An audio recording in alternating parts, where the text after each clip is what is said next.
Welcome, friends, it's the MovieFilm Podcast. MovieFilm Podcast, enjoy the show. Zach and Sean and Ryan are talking about movies. MovieFilm Podcast on the radio. Welcome to MovieFilm. This is episode 2, brought to you by the fine folks at Mr. Boy Productions.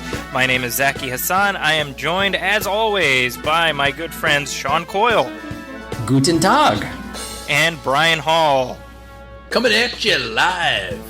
That's right, we are. Well, we aren't technically coming at them live because they're listening at their convenience. Gentlemen, this is our second episode. I'm very excited. The reaction to episode 1 has been pretty good. We have one review on iTunes. And I can Two. Check it today. There's two now. Oh, we have 2 reviews. Okay, well, that's even better. I think pretty soon we'll start reading the reviews and patting ourselves on the back on the air. We'll record those, and we'll of course also be recording or reading, I should say, any mail or letters or anything like that we get. Mail, like people send mail anymore. Okay, I'm going to send you mail, Zachy, just because you said that.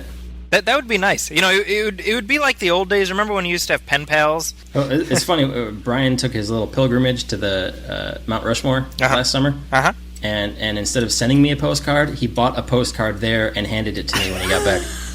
True story. I don't think you know how postcards work, Brian. I thought they were, refrigerator decorations. It's still up, still hanging up. Very nice. So, for those of us who are those out there who are joining us for the first time, which I would assume is maybe a few people, the purpose of the MovieFilm Podcast is, of course, for us to talk about the new goings-on in Hollywood right now and offer our take, and also to dive back into the mists of time as we look back and reflect on some of the films that impacted us in either good ways or bad ways. They either touched our hearts or touched us in an inappropriate place that we have regrets about. So I wanted to dive back. Well, first of all, actually, the big news that I saw this week is about The Hobbit. Are you guys excited about seeing The Hobbit? Yes. Yeah.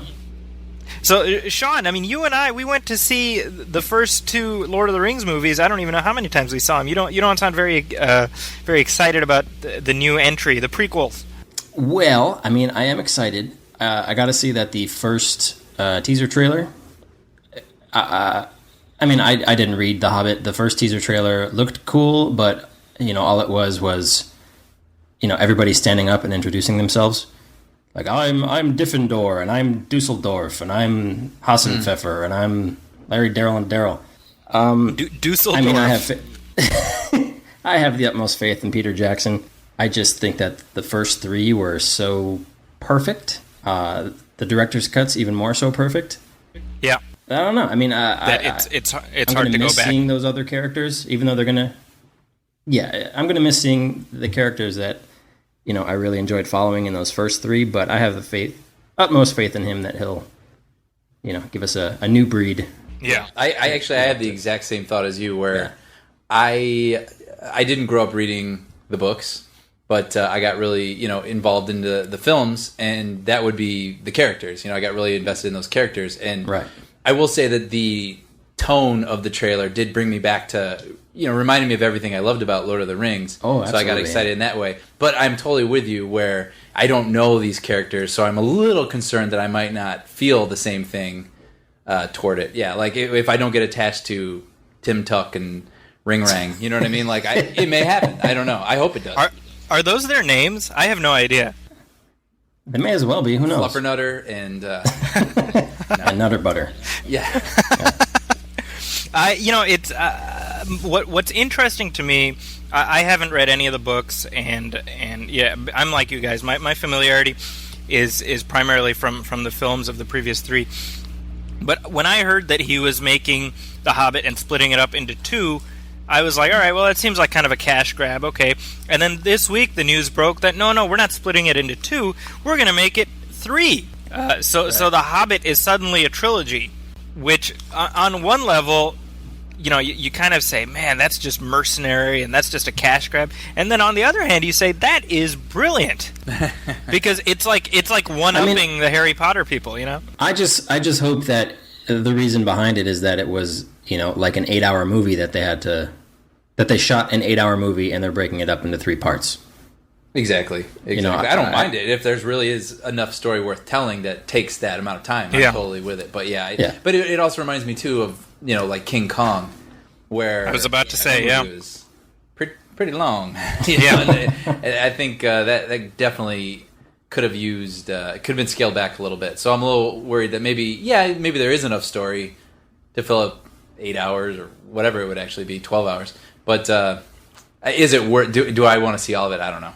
Is it going to be one movie a year? I believe so. I think it's going to follow the same format as the other ones, I would assume, yeah. Yeah, I guess I'm okay with that. Yeah. And these are going to be all direct to video on demand, right? Netflix exclusive, I believe. Netflix only. Streaming. Nice. Yeah, they're really they're taking it to the next level, Netflix. Yeah. Anyway, moving on. Well, very quickly, the King Kong comparison, that's kind of what gets my red flag up a little bit, because King Kong is Peter Jackson unfettered. Yeah. Right. And he makes this 3.5-hour monstrosity where, just to put this in perspective, I don't know if you guys seen the original King Kong, the one from the 1930s? Yes. Yeah, no. That film is 100 minutes, I think. It's like just over 90 minutes. And the Peter Jackson version, it takes 85 minutes or something like that for us to see King Kong. Yeah. So there's too many bugs in Peter Jackson movies. Yeah. Yeah. So when Peter Jackson's like, oh, we have enough crap lying around to we have enough sort of ends here to make a third movie. In my mind, I immediately think of like do you remember when they released Anchorman on DVD and they had like, oh, and we made like a whole other movie based on all the outtakes. Yeah. Like I picture that. It's like it's like the outtake movie. That'll be part 3 basically. So I worry a little bit about that. No, I was just going to say that I tried reading the books after the first 3 movies came out, and they're kind of unreadable in my opinion, because he goes on for like 90 pages about how green the grass in the Shire is, and then you forget what the hell it is that you were even reading in the first place.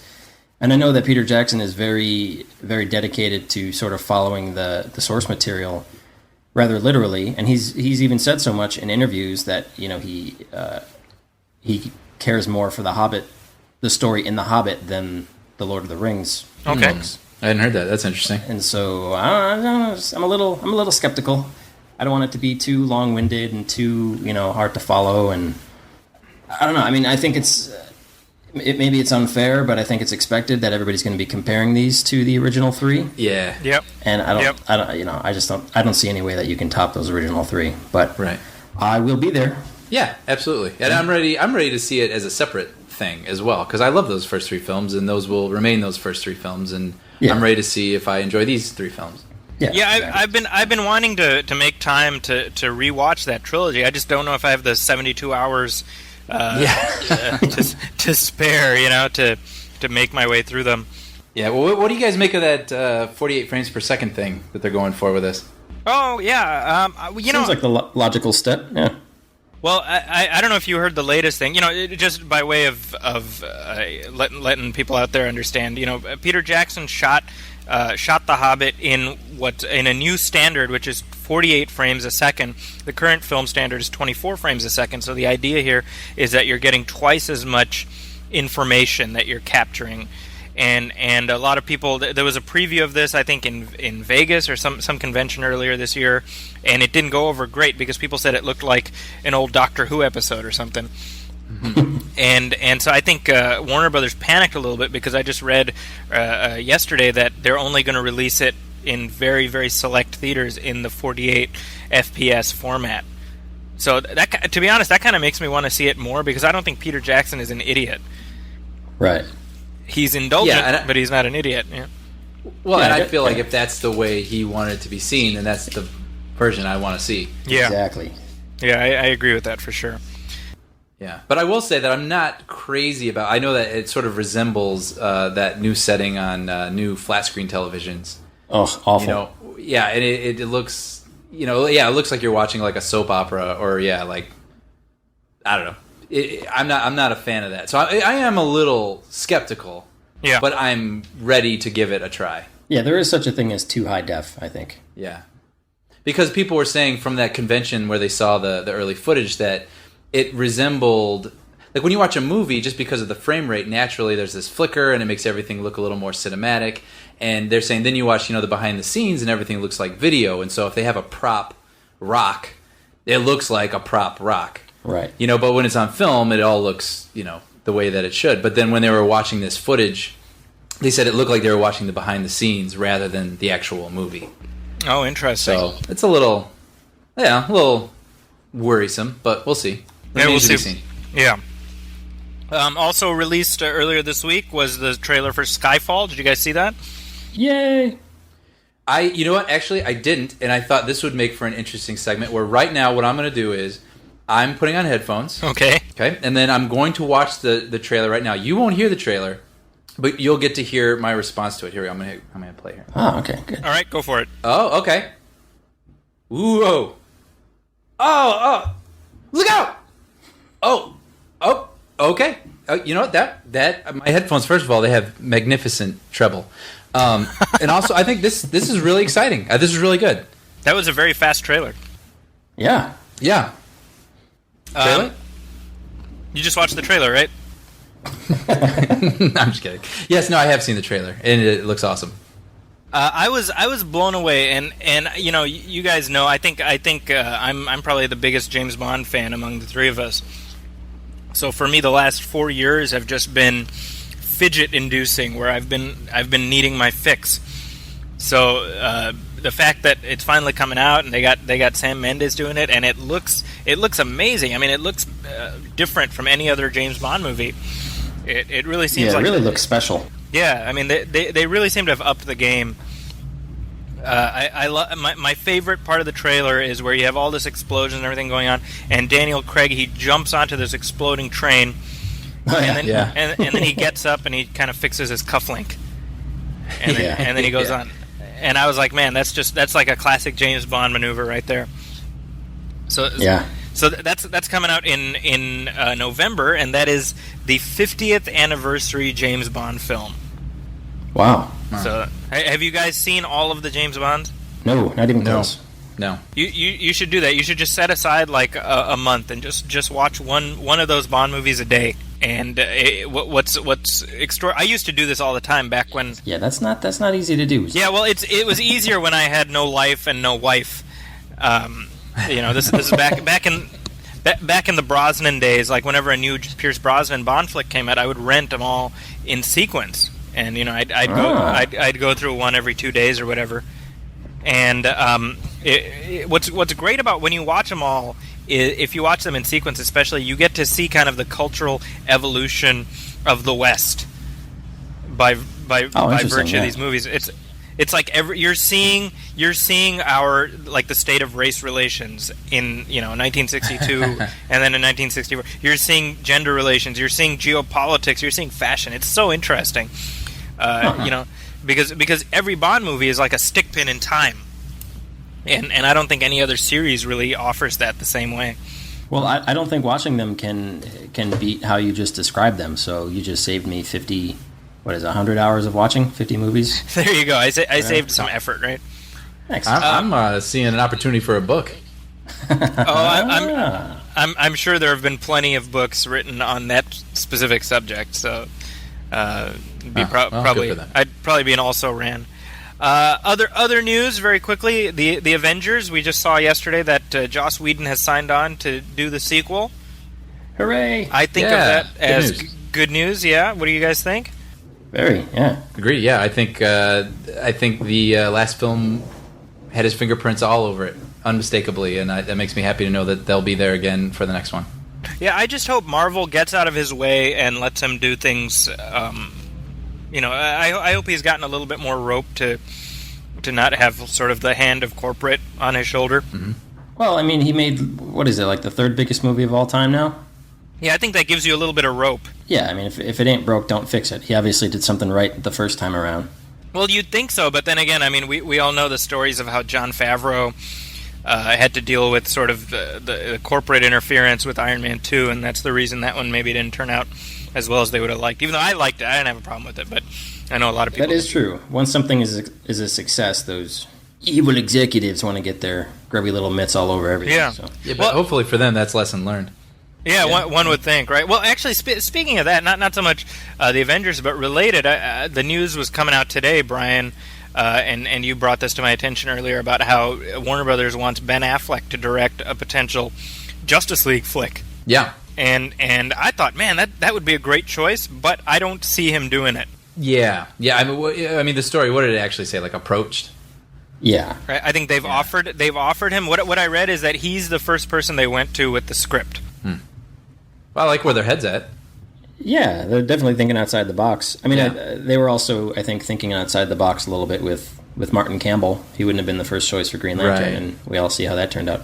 Well, I was about to say, I mean, if you're Ben Affleck, this is a pretty thankless gig, because if you're Ben Affleck, you have just sort of reclaimed your credibility. Right. You've put the Bennifer stink behind you. You've put the Gigli stink behind you. You've put Daredevil behind you, right? And then you jump onto this sort of corporate behemoth that is going to have just all kinds of executives in your business constantly. And if it does well, you'll get credited, but if it fails, you will get all the blame. That's why I don't think he would do it, because he seems he's self-admitted huge fanboy, like mega fanboy comic book guy. Yeah.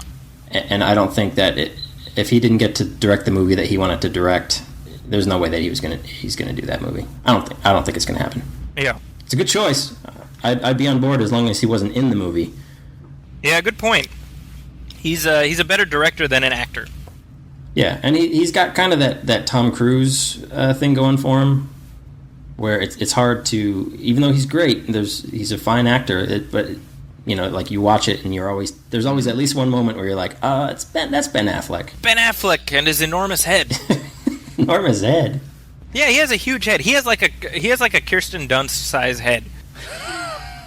Week 2, Kirsten Dunst. Every week there's going to be one.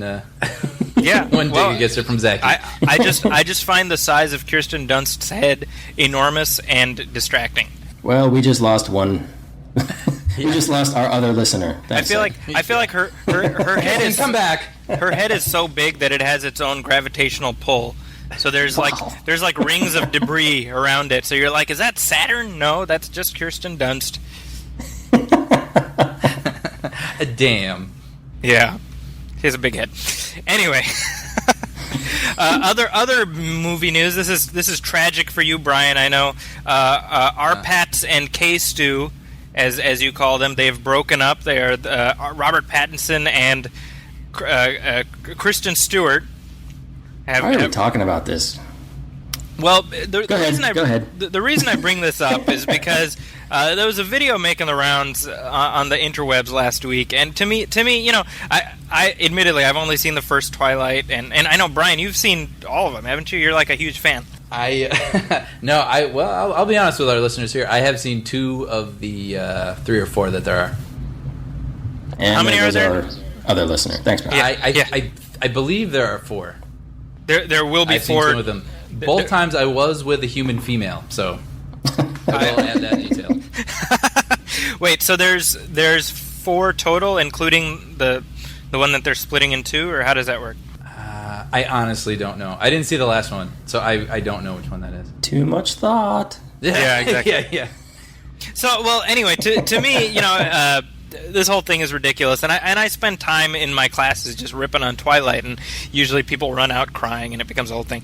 But when the news broke that Kristen Stewart, by the way, Kristen Stewart, the director of Snow White and the Snow White and the Huntsman, his wife is a model. He's directing a movie with Charlize Theron, and he cheats with Kristen Stewart. I don't understand the way people think sometimes, but when the news broke, this bereaved Twilight fan got online and felt the need to inflict this video blog on the world. Which this blog, by the way, check this out, has gotten 2,542,505 views on YouTube. That's shameful. Yes, I'll let that sink in. Yeah, give me a moment with that. So let me just play some of this for you guys. Just 1 second. Here we go. And I thought they were photoshopped. And I thought it wasn't real, but it's real. I can't believe she would do this. I feel so sorry for Rob. I can't imagine what they're both going through right now. I just thought it wasn't real. She says, I feel so sorry for Rob. I can't imagine what they're going through right now, as she is in histrionics. Now, the reason I bring this up is because I saw this video, and I said, well, this is everything that's wrong with civilization as we know it.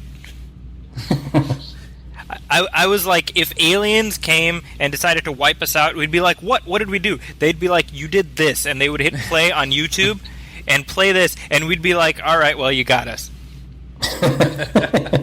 and then it would be Independence Day, because seriously, this is this fascinating era of entitlement we live in, where not only do we feel this sense of like, oh, I'm friends with these people, I know these people, I need to now share my emotional breakdown with the world. So she recorded this 4.5 minutes of lunacy. She recorded it, rewatched it, said that's some gold right there, and then uploaded it to YouTube.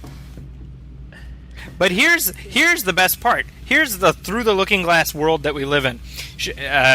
One of my students brought this up to me, where she has a Twitter page where the Leave Britney Alone guy tweeted, "Hey, leave that Twilight girl alone." Twitter justice. Yeah, seriously. Yeah, I don't know. Yeah, if you guys... when it comes to all this stuff, like these breakup things and these videos and Kim Kardashian and all this stuff, it's like people have this oh, I hate it. How do people stand it? Whatever. I have this like attitude where very much like from the Treehouse of Horror from The Simpsons, when all the billboards and advertisements come alive and Lisa says, "Just don't look," and they'll go. You got Paul Anka's guarantee. Yeah, she says, "Just don't look." Right. Just don't look. And so when all this stuff happens, it's not going to get my attention. Yeah, no, I hear you. I definitely, it's funny because a lot of this stuff comes to my attention thanks to just talking to my students. Yeah, that's funny because I feel removed from it generationally even. Yeah, and it's funny, seriously. that with you being a professor, I mean, this is, I don't know, they're the perfect age for all this. So yeah, it's interesting. You have to sort of be immersed in this anyway. Well, remember when Avatar came out and there were all those psycho videos going around where people were crying that Pandora didn't exist and that they didn't have the real paradise, and like people were threatening to kill themselves and all that other stuff. It's just people need to relax, y'all. Relax, man. Hey, relax. There's a lot of stupid. There's a lot of stupid going on in the world, unfortunately. So that's the unfortunate reality of the world we live in. There's just too much stupid. It's a little depressing. That should be the title of your book, Zeki. That should be the title of my book. There's just too much stupid. Too much stupid. And it'd be like a picture of me with my arms crossed, my sleeves rolled up, Yeah. against a white background. Very quickly, last thing I wanted to bring up before we get to our main topic for today. This week marks, and this is just a personal milestone for me, I think more so than you guys, I would assume. This week is the 25th anniversary of Masters of the Universe, the motion picture, which was released in 1987, 25 years ago. On a distant galaxy, they have come to Earth. Dolph Lundgren as He-Man, Frank Langella as Skeletor. Only they have the powers to be Masters of the Universe. Live the adventure.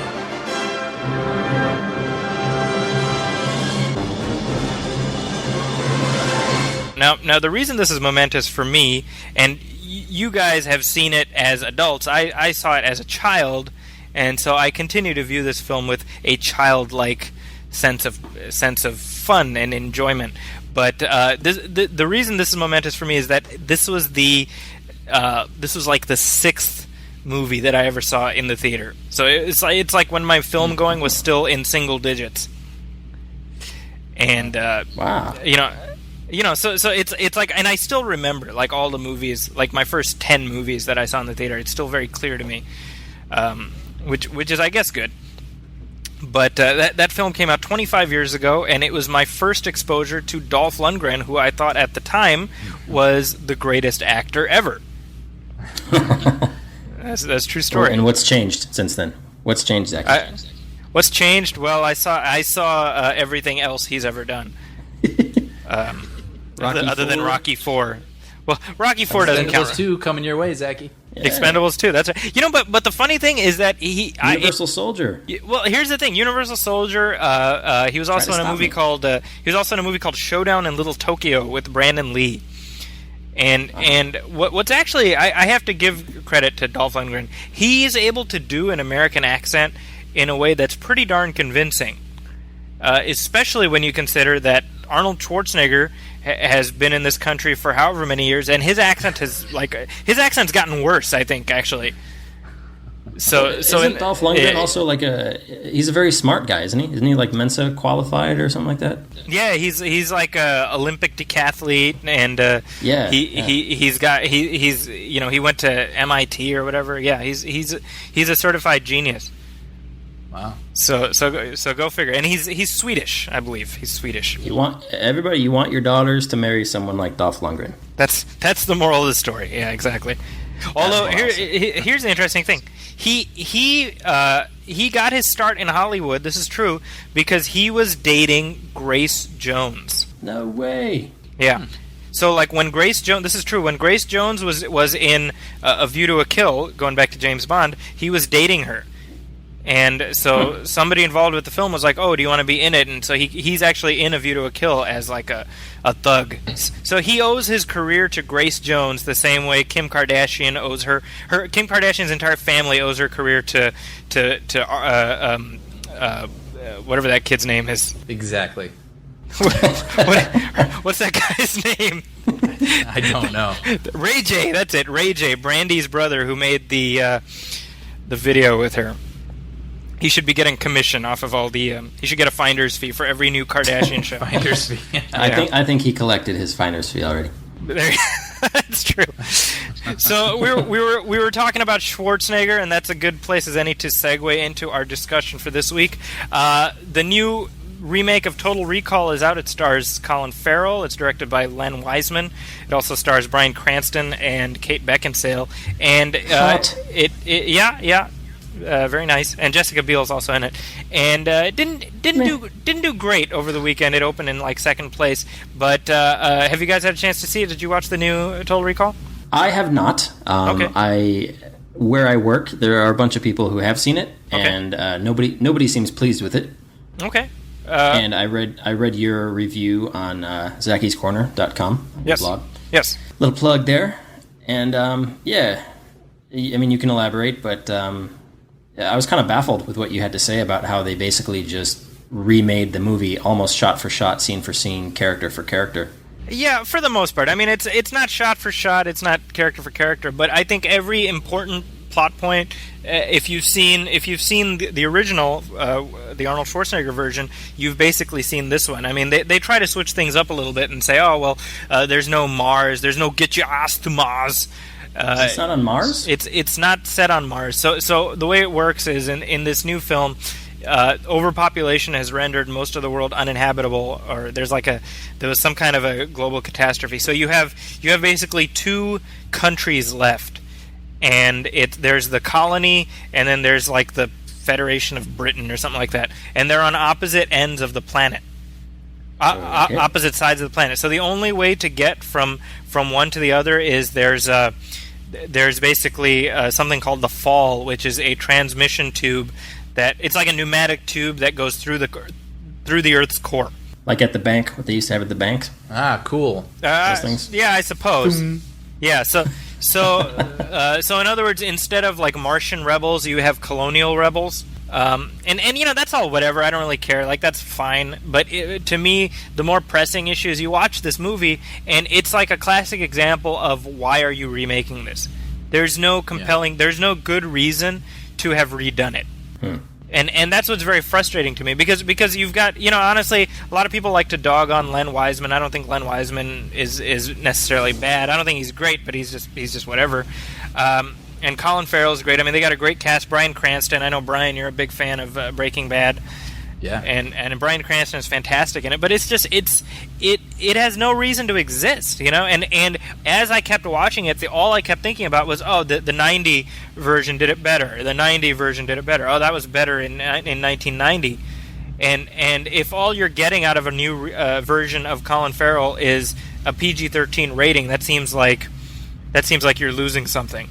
Yeah, I mean, I have not seen the new version. Okay. Either, but I've read a lot of reviews, and everything you're saying is what I'm hearing everywhere. Yeah. It's just, there's just really no reason for this movie to even exist. And even, it almost, all the homages it pays, it almost, it just serves as reminders of how much better the original film was. And I've heard that some of the homages don't even make sense anymore, like, such a big deal. I remember on the front page of Yahoo for like 3 days, I kept talking about the 3-boobed lady. Yeah. You know what I mean? And it's funny because from what I understand, there's no mutants. Yeah, there's no mutants. Movie, yeah. So I don't understand how in the world she fits into this. There's just this 3-breasted woman. There's no mutants. It's very random. And actually, they do this other thing in there, which I'll give you is kind of clever. One of the iconic scenes from the original film, and we'll spend more time discussing the 1990 Total Recall. But one of the iconic scenes is where Douglas Quaid, I was about to say Dennis Quaid. Douglas Quaid is disguised, and he shows up on Mars, and he's disguised as this old lady. Right. And the whole bit is like she's going through checkout, and then they're like, "How long are you going to be here?" And she's like, 2 weeks. 2 weeks. Yeah, and then they're like, "Well, have a good trip." And she's like, 2 weeks. And then the mask malfunctions and everything, and it's the jig is up at that point, right? And it's one of those. It was in the trailer, I think, where like the head like opens up in this weird way, and she takes it off, and there's Arnold in there,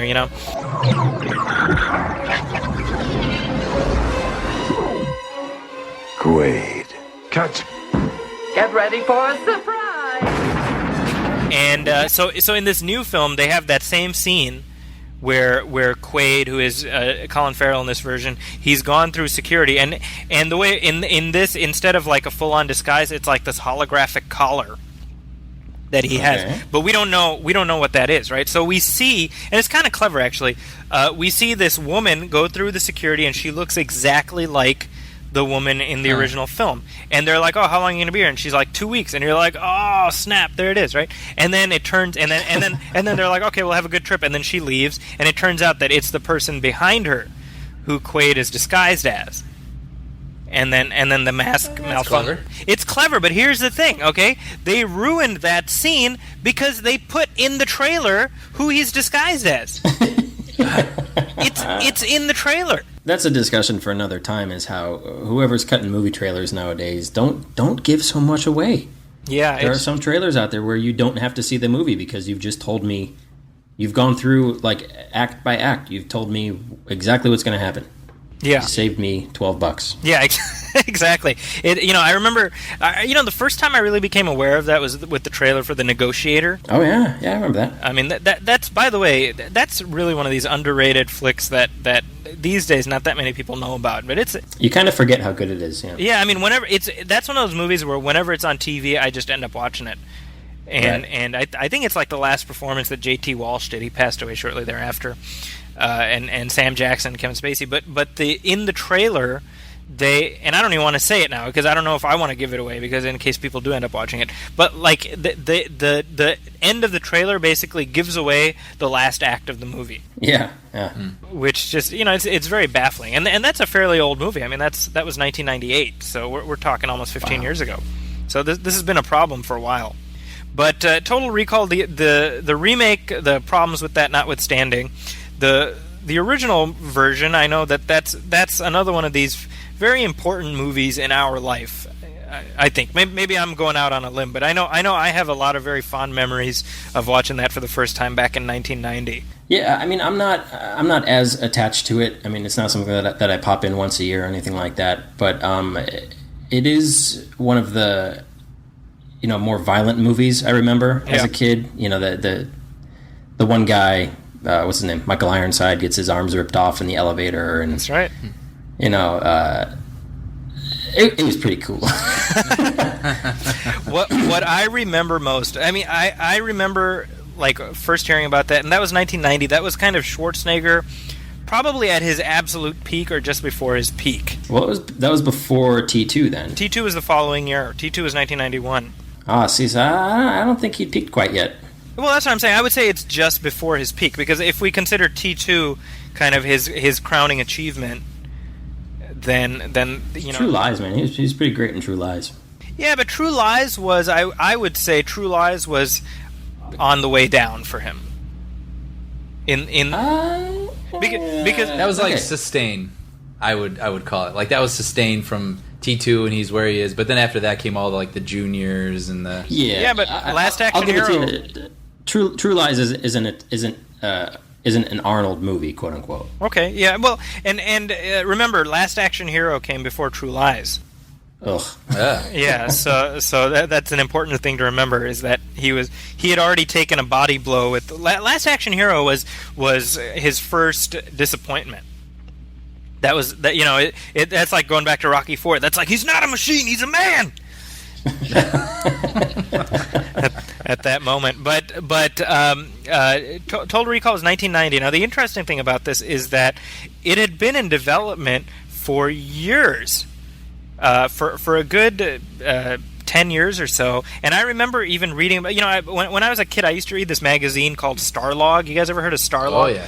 I used to read that. That was like, hey, are you a nerd and you want to get picked on? Read this, right? And it was basically a magazine where it was just all about sci-fi, TV, and movies and everything else. And so they had kind of like ongoing coverage of, so and so is doing Total Recall now and everything else. And it started out, it was always. The rights had been acquired by Ron Shusett and Dan O'Bannon, who Sean, you of course are familiar with them. They're best known for what? Alien. Yeah, exactly. They wrote Alien. So they acquired the rights to that story from Philip K. Dick when he was still alive, and they were working hard to make that movie. They actually got David Cronenberg was the guy who was originally going to direct it, and it was going to star an awful movie. Well, it would have been a different movie. I don't know if it would have been awful. I don't mind David Cronenberg. Come on, Crash. Okay, but okay. Not the Paul Haggis Crash, not the Oscar-winning Crash. The weird car fetish. We get off on car accident victims. Well, Crash notwithstanding, I think The Fly is a great flick. I think Eastern Promise is pretty good. I think History of Violence is pretty good. Yeah, I'll give you History of Violence. I actually liked The Dangerous Method.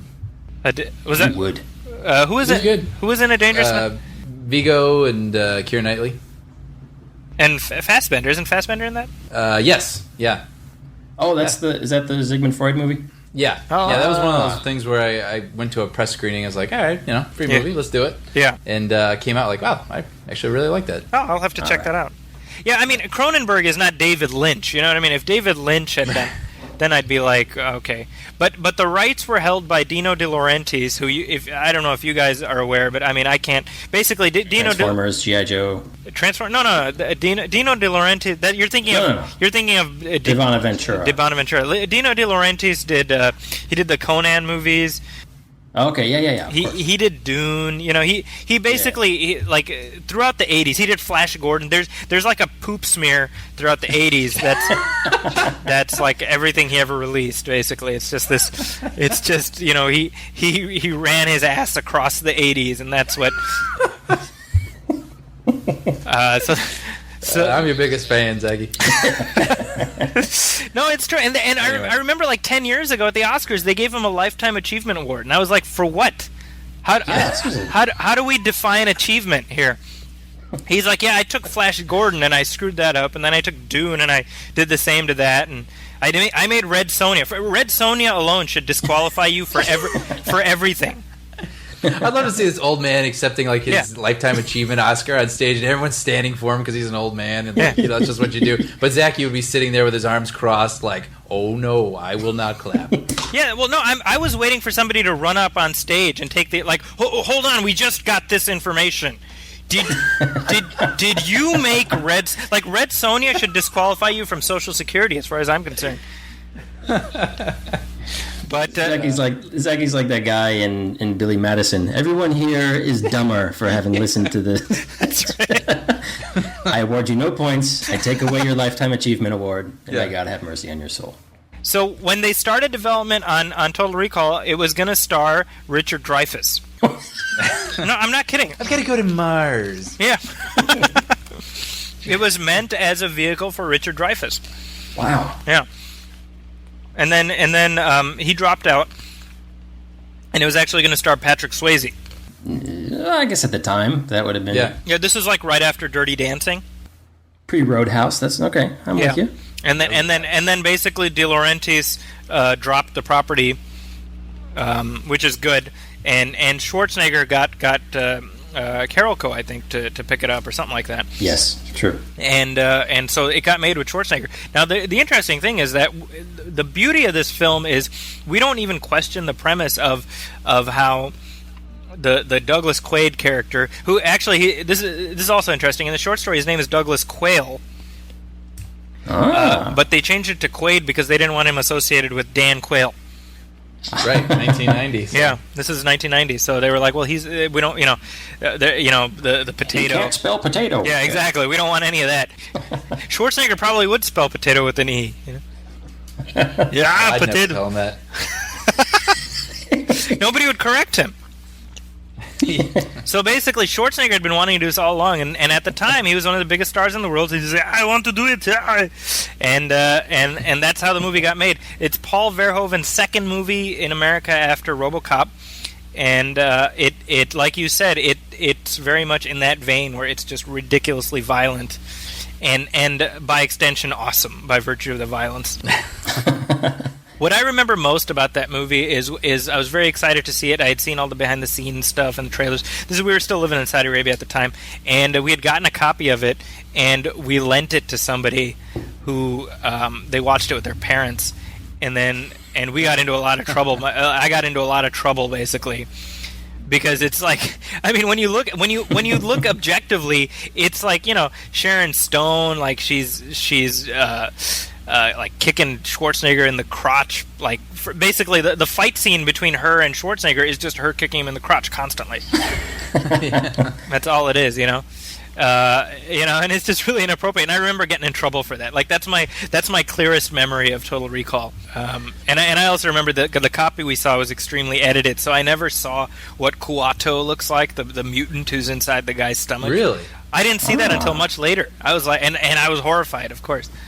Well, it's funny because you were saying that the parents took it away because of the crotch punching, and I was just like, well, what about the human shield squid machine guy? Some guy getting shot to hamburger. But and then I guess in that version that stuff was missing, and so the worst thing they could get upset about is the crotch shots. No, you know what's funny though? We've like just societally, maybe just as a species, we're always more okay with violence than we are with sexuality.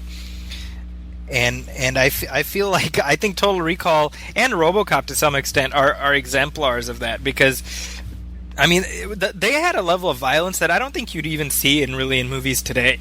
Right. Yeah.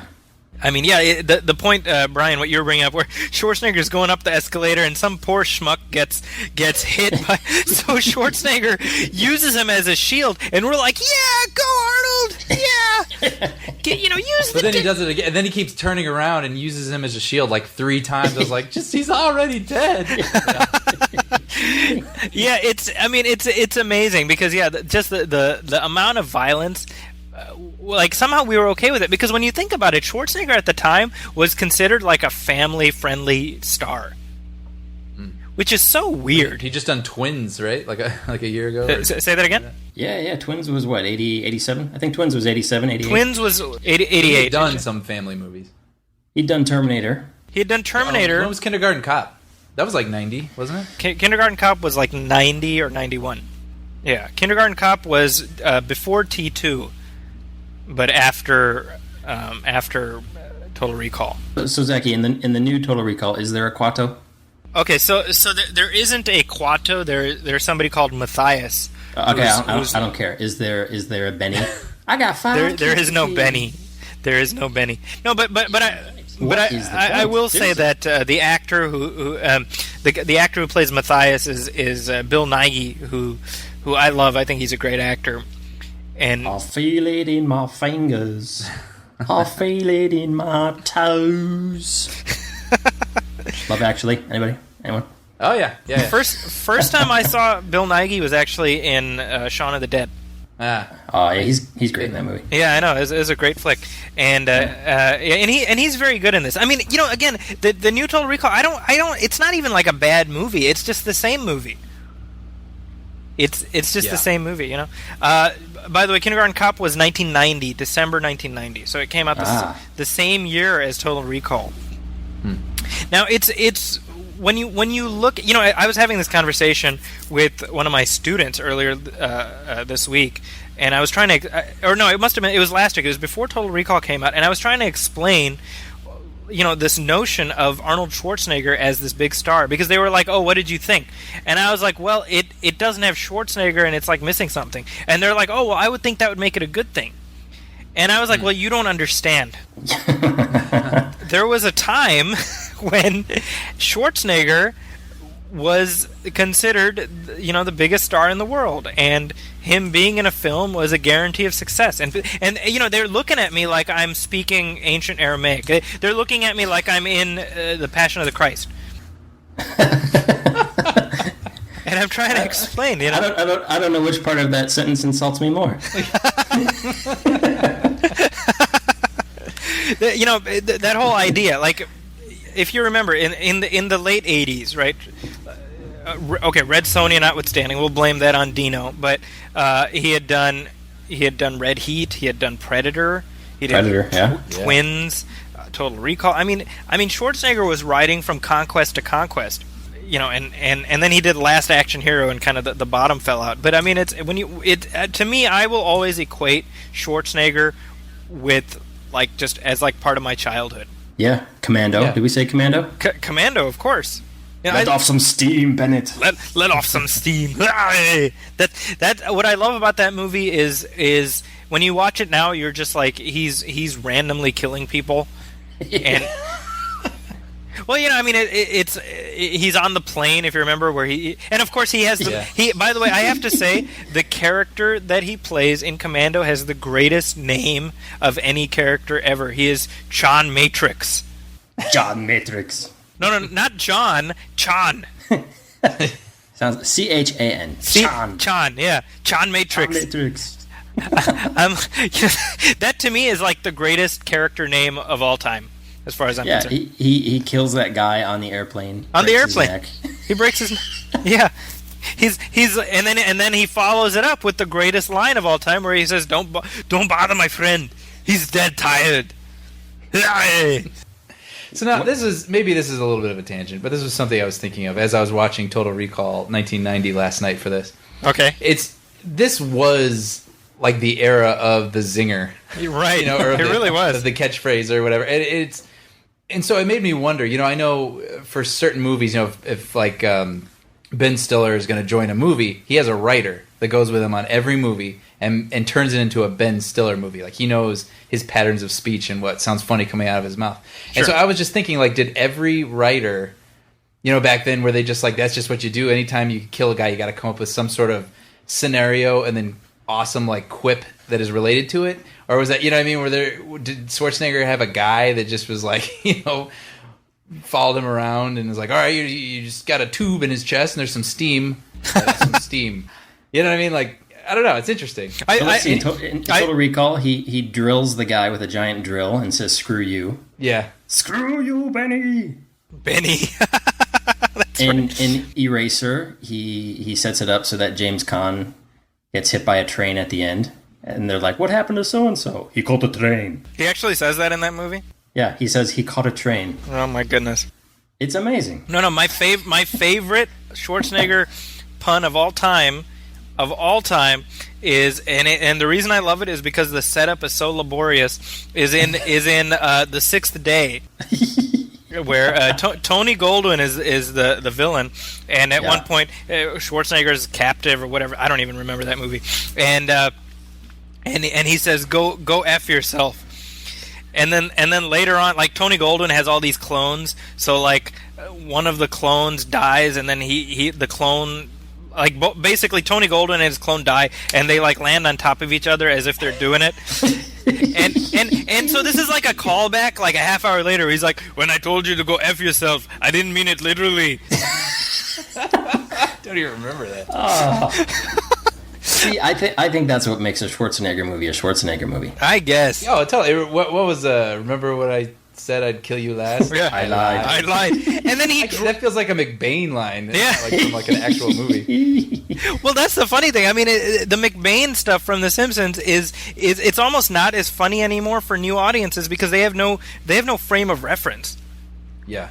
Because they're just like, oh, that's... People don't do that anymore, right? I mean, there really aren't, like, quips like that. Yeah. Like, people wouldn't take it, wouldn't accept it. Yeah, they'd grown, you know? Yeah. Not me. I think that's what the movie Drive needed. I would stand up and clap. You'd stand... I think Ryan Gosling should have been filled with quips for Drive. See, I haven't seen Drive. I need to watch that. Oh, it's great. Yeah, that's what... I keep hearing that. I need to check that out. Bryan Cranston's in that. Albert Brooks is remarkable in that movie. Yeah. Bryan Cranston, you know, here's another tangent, but I mean, the way that guy's career has just exploded in the last 5 years. Exploded like a meth lab? Oh. That's funny. A poorly constructed... Go on, Zeki. You need Arnold Schwarzenegger's quip writer. I picture this little guy following Arnold around. His name is Quippy. And they're like, you do good, Quippy. Yeah, you know, they're like doing commando, and he's like, "Well, I put the steam pipe through him. I need to say, I don't, Quippy, where are you? You know, and he's like, here, boss. You know, and he's kind of like the guy from Casablanca. What's his name? You know what I'm talking about? I do. Yeah. His name. What's his name? Peter Lorre. He's like Peter Lorre, you know? Yes, yeah, boss, you know, maybe you should let off some steam. He says, that's good stuff, could be. You know what's funny is, like, I've been doing the Schwarzenegger impression for the longest time, and it's mostly just me saying like that. But one of the things I always used to say was, I'm going to blast you full of my seed. and people are like, why, what Schwarzenegger movie is that? And I was like, I don't know, it just sounds like something he'd say, which is ironic because, you know, I'll bet you $20 that's what he said when he, you know, got into trouble with this maid.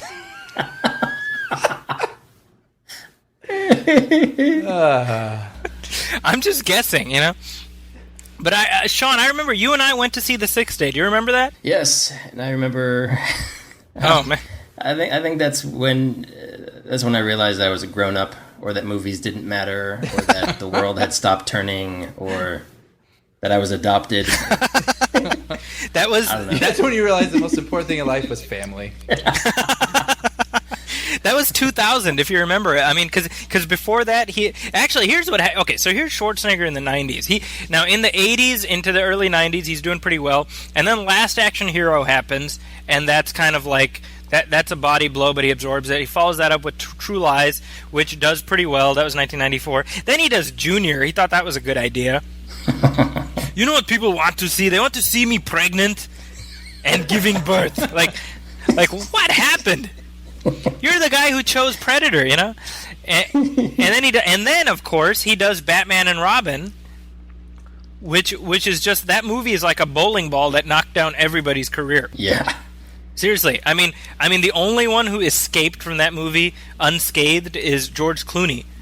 Chris O'Donnell's made a comeback on TV, I guess. Okay, yeah. But it took him like 10 years. Yeah, now what is it, like number one show on television right now or something, right? All right, yeah, the NCIS LA, right?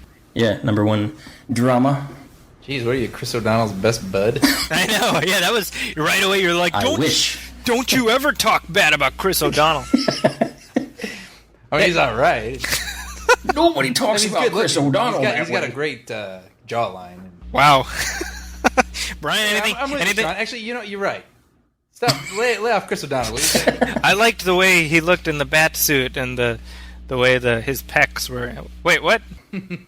But you talk about puns. That Batman and Robin basically used up Schwarzenegger's lifetime quota of puns. Right. Chill out. Yeah. He was as Mr. Freeze. He basically, I mean, you could make a drinking game out of every time he drops an ice pun, and you would actually be dead of alcohol poisoning in 20 minutes. Yeah, that'd be like the leaving Las Vegas if you're like.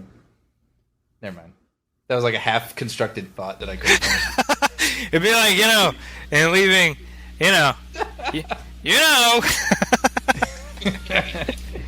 Well, did you hear? I don't know if anybody's been to his IMDb page lately, but there is rumored or it's in production or something that there's going to be a movie called Triplets. Yeah. It's going to be a sequel to Twins. I feel like that's got to be a joke. With Danny DeVito, I remember Arnold talking about Schwarzenegger, that. and Eddie Murphy, I guess, as the third, Yeah. the third long lost brother. Yeah. I'd see it. Yeah, no, I would too. I'm curious. Yeah, more for the train wreck value than anything else, right? Sure. I mean, it's weird to me because we talk about there's no new ideas, and I don't know what's worse, remaking Total Recall with a new cast or making a sequel to Twins 20 years later, more than 25 years later. Well, as long as Quippy's still around. Yeah. That poor guy. Wait, did you, going back to Total Recall, did you guys see this little tidbit about that there was going to be a sequel? To Total Recall? No. Yeah, they actually were going to develop a sequel. This is true. And he was going to play the same character, Schwarzenegger. He was going to play Quaid again. But And he would, gonna wake up. No, he was actually going to be a law enforcer solving crimes before they happen using clairvoyance, What? which would have been the Martians. And I think we all know what became of that script. The English Patient. No, but seriously. No. Wait, No, they really were. They were going to make the sequel to Total Recall was going to be Minority Report. is that right? Really? And then, yeah, and then it never went anywhere. You know what, Brian? That now that you mention that, sounds very familiar to me. Yeah. Yeah. You might Yeah, say I I'm think that's recalling interesting. what you're Instead of saying. Greek dogs, they were going to use the Martians. That's interesting. Fits in the world. So basically, the idea is that now that there's Mars has its own atmosphere, whatever. So John Matrix or whatever his name is now, he's a cop now. That just seems very arbitrary. Like it seems like a very shoved together premise, Yeah. That reminds me of the spin-off Simpsons episodes where they're just like, now Principal Skinner's a cop. Yeah, right, exactly. So they all become cops. But now that you mention that sounds very familiar to me. Yeah, I do seem. I mean, well, Minority Report is also Philip K. Dick, isn't it? Yes. So I guess that makes sense on some level. Yeah. While we're still hot on the Arnold Schwarzenegger topic, Yeah. I would like to introduce a new segment for our show. All right, let's hear it. Yeah, you guys ready for this? Ready? It's a trivia game. Rock on. Oh, Hey. okay. Here, go ahead and cue the music that you got ready for it. Ready? All right. Okay.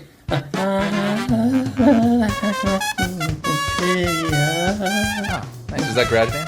Yeah, I think so. Anyway, so here's how it's going to go. It's going to be 5 questions, and I think if this works out, we should do this every week. 5 questions. Okay.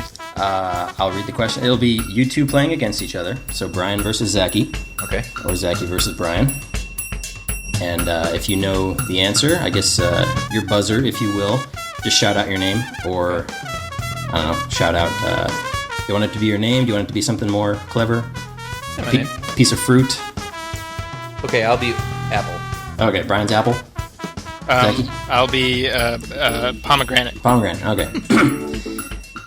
Yeah. So best, 5 questions, most points wins. Whoever wins gets to play again next week, and then I will jump in, and whoever is left over makes the questions up. All right. Make sense? All right, fair enough. Let's do it. All right. Here we go. And these are going to be all Arnold Schwarzenegger themed questions because of what we've been talking about. Okay. Here we go. Question number 1. In what film does Arnold Schwarzenegger share screen time with Dwayne "The Rock" Johnson? Apple. Go ahead, Apple. The Rundown. That's correct. The Rundown is a great flick. All right. It's 1 point for Brian. That was sort of because they thought The Rock was he has become a big star, but that was sort of wasn't that like a inheriting the action film? Yeah, star that was like a role passing of the torch moment. Yeah. What, Brian? What does Schwarzenegger say to The Rock? Didn't he say something like "have fun"? He says, "Have fun." That's right. Yeah. Yeah. All right, next. All right. Yeah, question number 2. In how many feature films does Arnold Schwarzenegger play a character named John? Oh, nice. Pomegranate. Go ahead.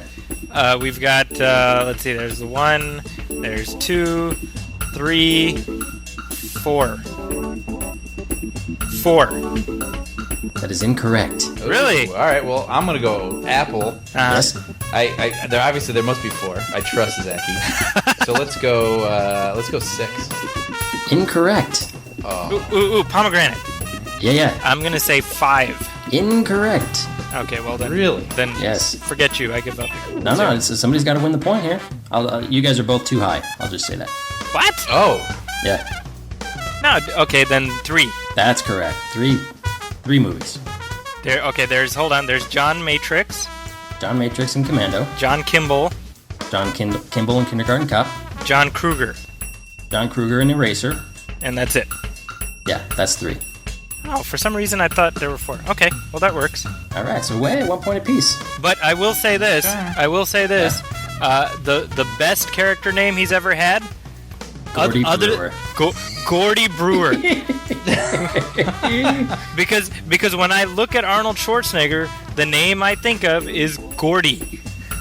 Fireman Gordy Brewer. Yeah. Gordy Brewer. Gordy Brewer. You know, I picture people going up to him. They'll be like, "What's your name?" He's like, "Gordy." They're like, "Come on, what's your real name?" He'll be like, "Gordon." Yeah, that's a pretty good movie though. Collateral. That's an all right. Collateral Damage. Collateral Damage. Yeah, and Collateral. Collateral is good too. Yeah. Yeah. Collateral Damage is a great. That's like the kind of the last hurrah for Schwarzenegger, I would say. Yeah. You know? It plays like a really great B movie. It almost plays like exactly. an 80s movie. You know what I mean? Yeah, exactly. All right, go on. Question 3. Yeah, question 3. So 1 point apiece. Here we go. Question number 3. In what film can Arnie be enjoyed singing Yakety Yak on an airplane? Apple. Yeah, Twins. that's correct. Yakety yak. Don't talk back. Don't talk back. All right, question number 4. Arnold Schwarzenegger was once considered for the role of the Incredible Hulk for the 1978 TV series, but was allegedly turned down for what reason? Pomegranate. Too short. That's correct. Not tall enough. Oh, look at this. 2-2. This is exactly what I wanted too. Because question 5 is amazing. All right, here we go. Question number 5. Do your best impression of Arnold Schwarzenegger in his role from a 1977 episode of Streets of San Francisco, where he plays a crazed bodybuilder who shakes a reporter girl to death. Pomegranate. Go ahead. You think wait, hold on. Let me rewind. First of all, let's set the scene here. Yeah, I jumped ahead. Let's set the scene. He's showing off his build to this woman who wants to know what bodybuilders look like. And we'll actually play this, by the way, for the audience. But he wants to show off what he looks like. She starts laughing. He says, "You think I'm funny? You think I'm funny?" And she said, "Well, I mean, you have to admit it. It's kind of funny. You look like a big ape." And he says, and he chokes her to death. That was pretty good, Brian. I will give that to Pomegranate. Congratulations. Doesn't he shout like, "No, I'm beautiful. This is what the body's supposed to look like"? This is the body. That's all you hear, though. Oh, you're just licking out. Oh, I told you I was sorry. I didn't mean to laugh. But you did. You think I'm funny, huh? You think I'm funny? Oh, you got to admit. I mean, when you do that, you look like some big ape or something. Stop that! Stop it! That's not like it! That's really what my body's supposed to look like! I'm gonna save it. Get out of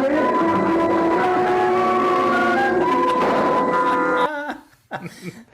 Bravo. Congratulations, Zachy. Thank you. You won our our inaugural trivia challenge.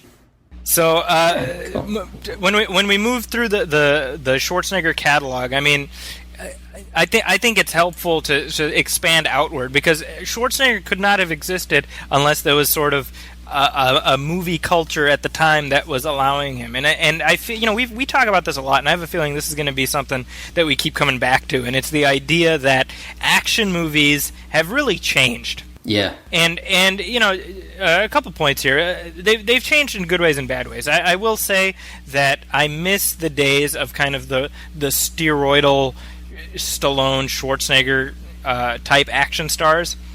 But I also miss the days where action sequences were slightly more realistic in terms of just like basic human physiology. And this is something I brought up. I've brought this up a few times, but it always bothers me when you have, and this is a problem in the new Total Recall. It's a problem in it's a problem in the latest Mission Impossible, where you have characters jumping around and doing all this type of stuff, where they're taking the amount of punishment that should render them either a fine mist or a thick paste.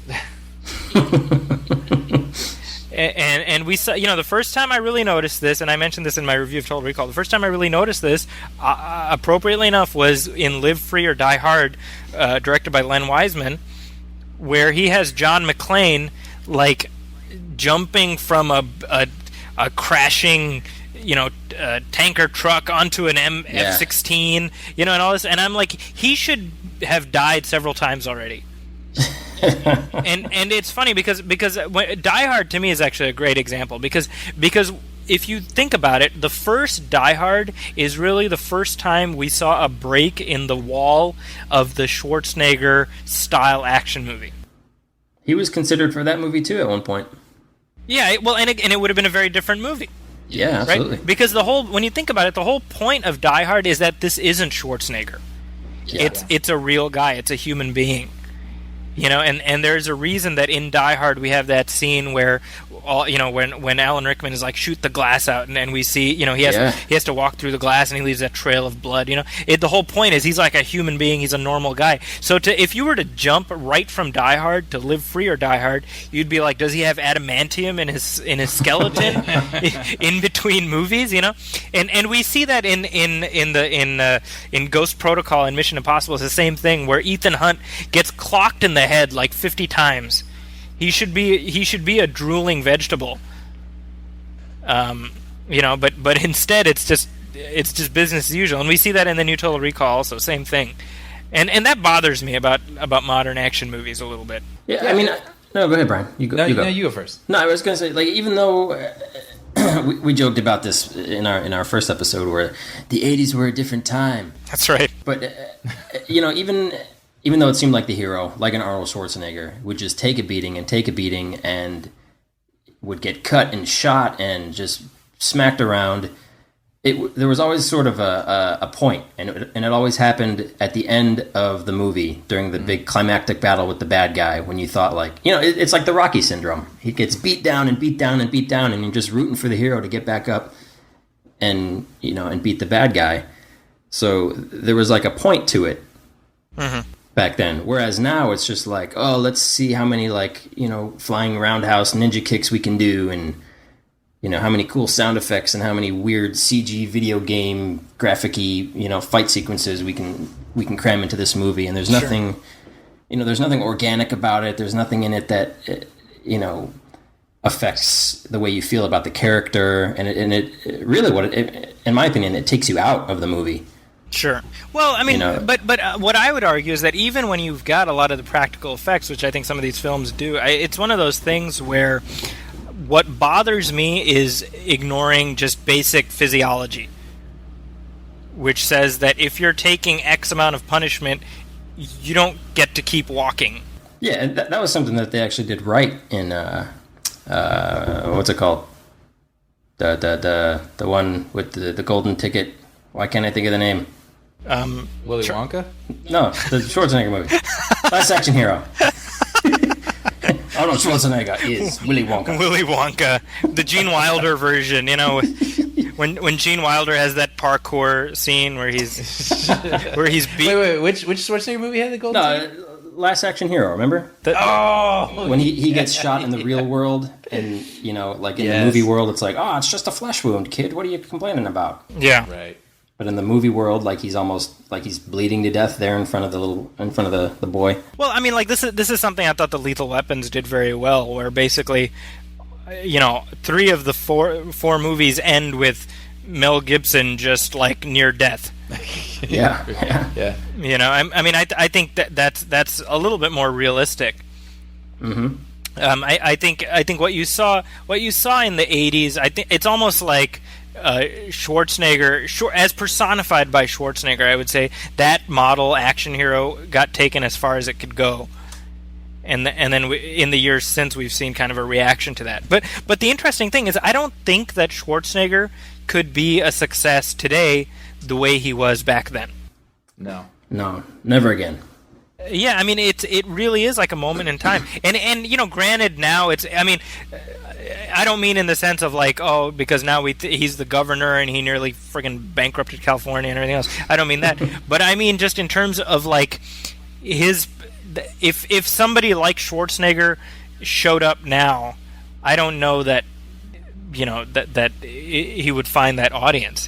Yeah, I think, in my personal opinion, I think a guy like The Rock or Dwayne Johnson, whatever. I think he's got that sort of presence and that charisma that he could have been that guy, and I think everyone was expecting him to become that guy. Yeah. But I think it's like what you're saying. Like I think just the movies and the sensibilities have changed that guy can't exist anymore. Yeah, I think that's very true. And I mean, I don't know. Is that a good thing or a bad thing? I mean, action. It's well, action movies have changed. I mean, this weekend we have The Bourne Legacy coming out, and it's almost like so many action movies today are following the Jason Bourne model, that Jason Bourne template. And I'm hearing great things about The Bourne Legacy, so I'm obviously very much looking forward to that. But yeah, I do miss the punny, just dispatching villains with a witty one-liner and off we go, school of action movies. I think the closest thing we've had to that in recent years would be the A-Team, Joe Carnahan's A-Team movie from a couple years ago. Yeah, for sure. And to a certain extent, I would say like a movie like Casino Royale, even though it's a James Bond movie, that's a pretty kick-ass action movie as well. Mm-hmm. Yeah. In addition to being a James Bond movie. Yeah. I mean, it's punny. It's punny because it's James Bond. But I mean, even then, it's much less. It's not punny like the Pierce Brosnan Bonds were. Oh no, not even close. But in Tomorrow Never Dies, there's a bit where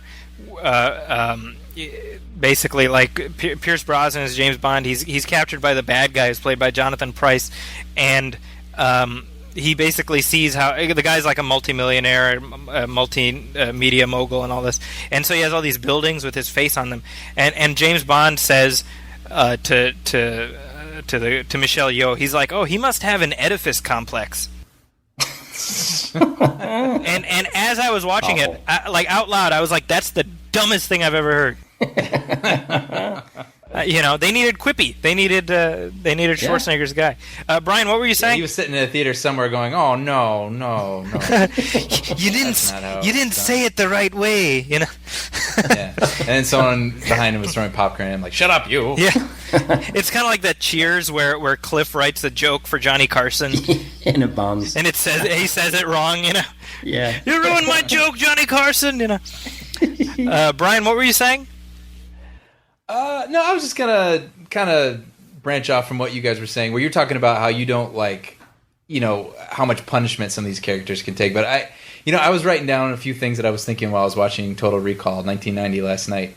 Yeah. And I was thinking, that versus what I've seen from the trailers of the new Total Recall, like less how much punishment the characters take. I don't really like the physics of the action scenes these days, where it's just like there's no physical way some of those things could happen. And not only that, but I know it was in a computer anyway.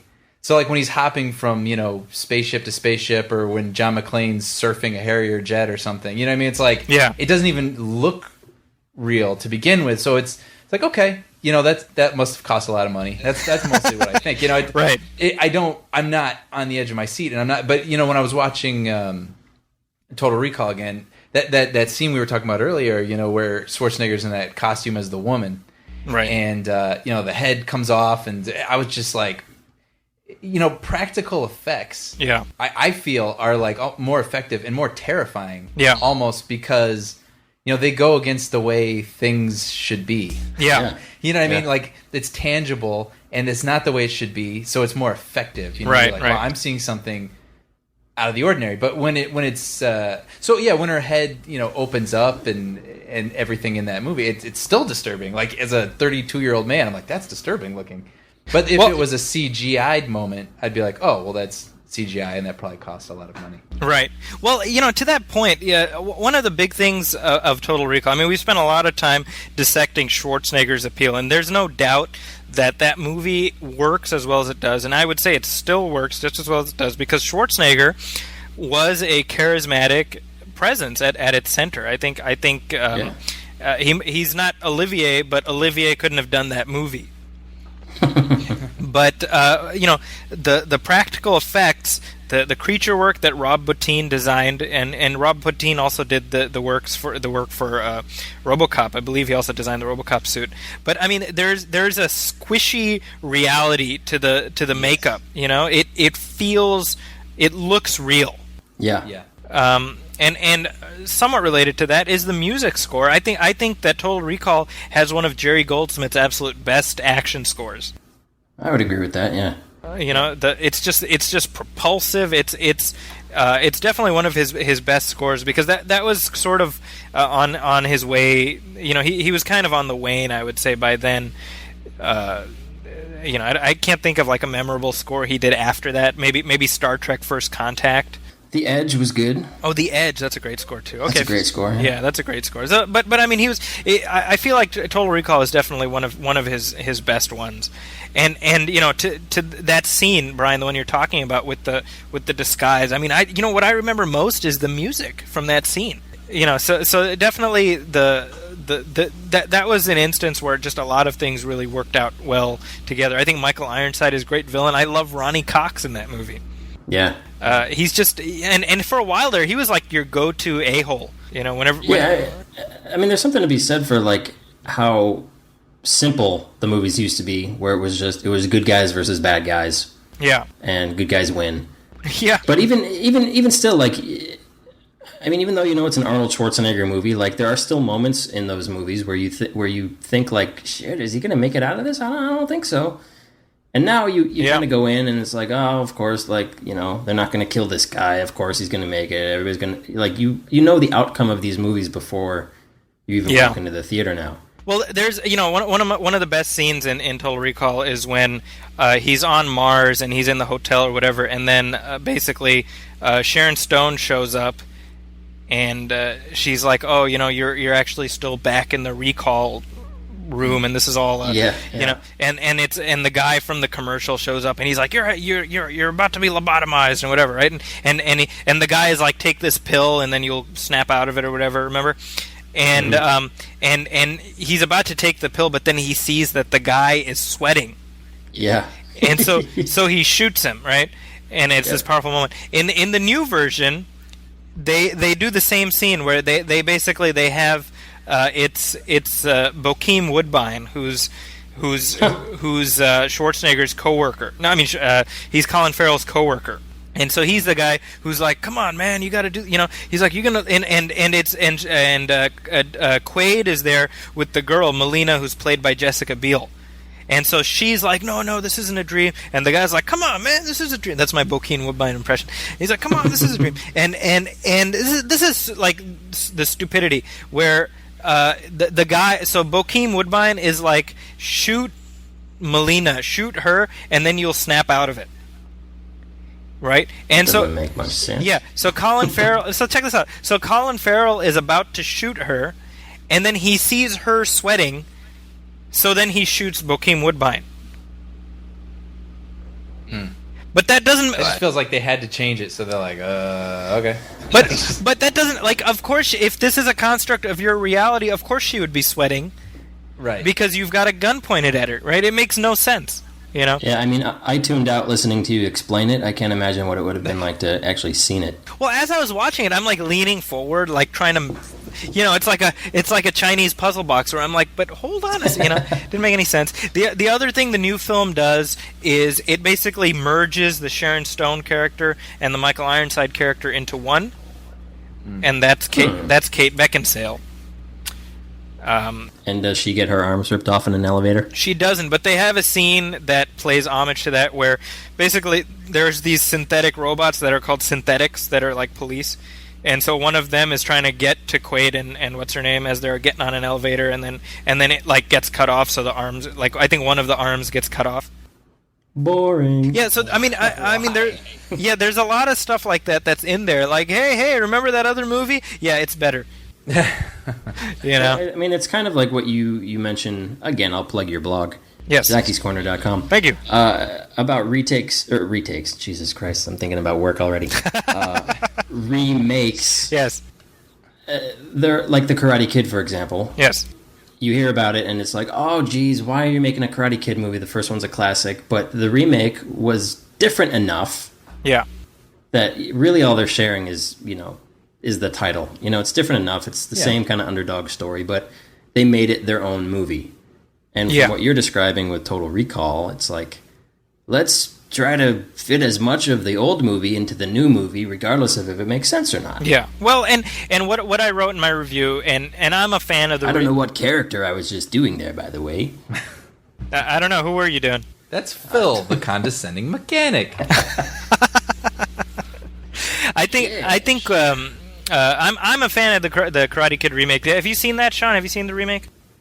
I have, finally. I enjoyed it quite a bit. Yeah, I mean, I think it's got a great score, and it definitely holds up well. And the analogy I made with the Karate Kid remake is that it's like a really good cover of a song that you like, but you're like, well, I like the cover version too. Yeah. And to me, Total Recall, and I wrote this in my review, Total Recall is like karaoke. Where somebody really digs Neil Diamond and they show up and they're dressed like Neil Diamond, but it's just not that good. So you're like, well, I give you props for going all out and doing the whole thing, but honestly, if I want to hear Neil Diamond, I'll just go listen to Neil Diamond.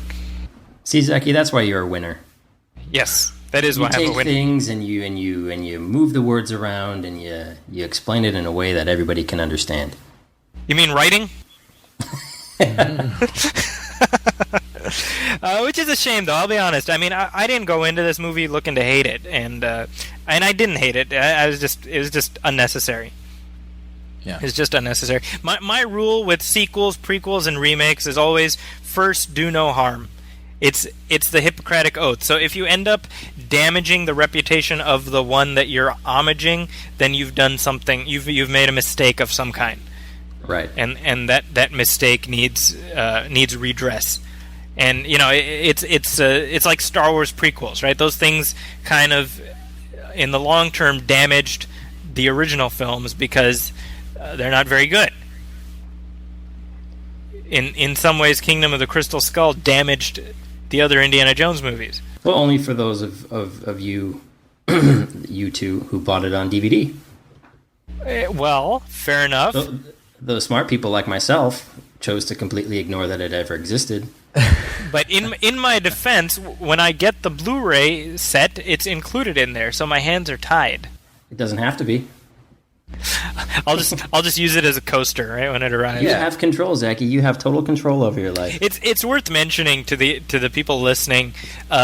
Kingdom of the Crystal Skull was something that the three of us were. I mean, we were. Brian, you called it your "There Is No Santa" moment.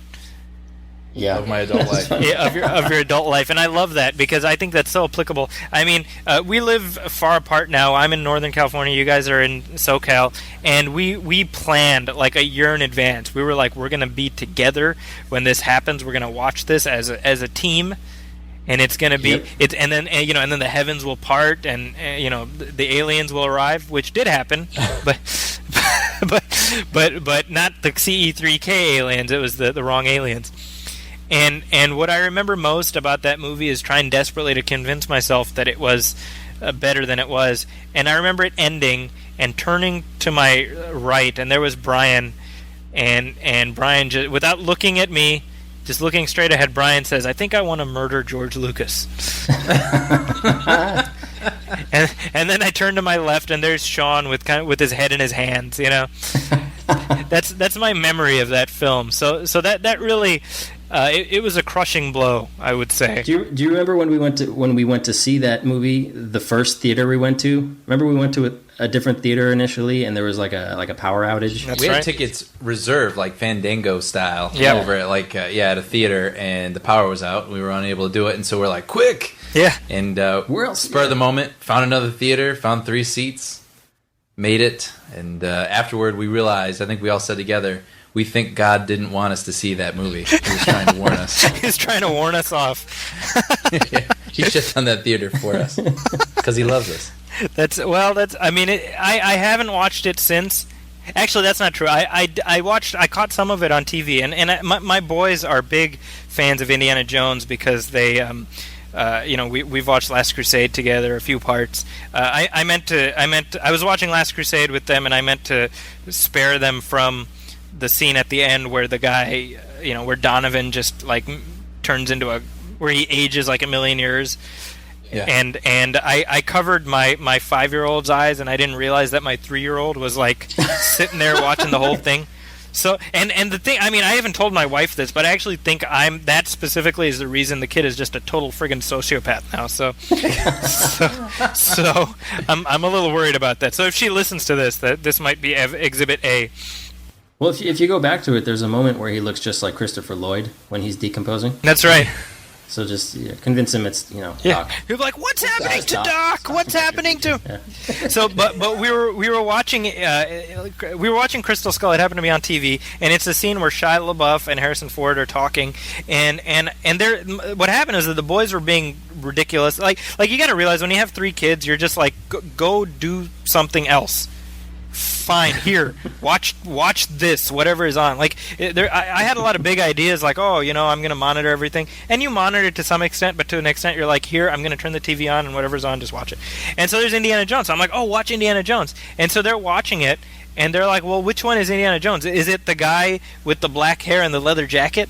And I'm like, no, that's Shia LaBeouf. The other guy's Indiana Jones.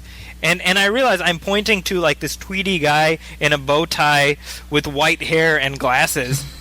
Right. And both of them as one, my 5-year-old and 3-year-old, they're like, that's not Indiana Jones. And I'm like, wow. I'm like, no, it's not.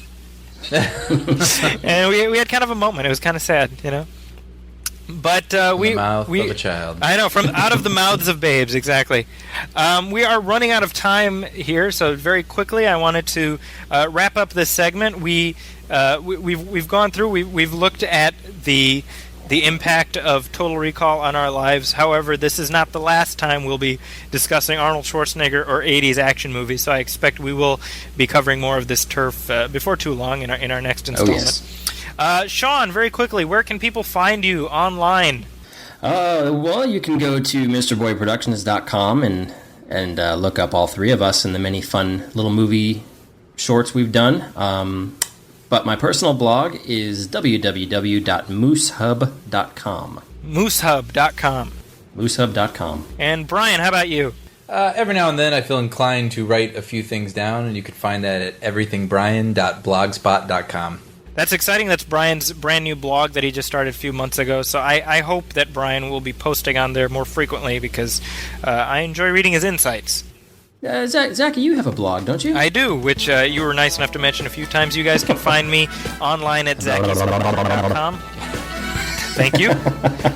I also write regularly for Huffington Post, so you can find me on there. My review of Total Recall just went up today. This is Wednesday, the 8th of August, and I hope to have a review of The Bourne Legacy up by the time you are listening to this podcast, so you can check that out. On behalf of Sean Coyle and Brian Hall, my name is Zachy Hassan. This is the Movie Film Podcast. Welcome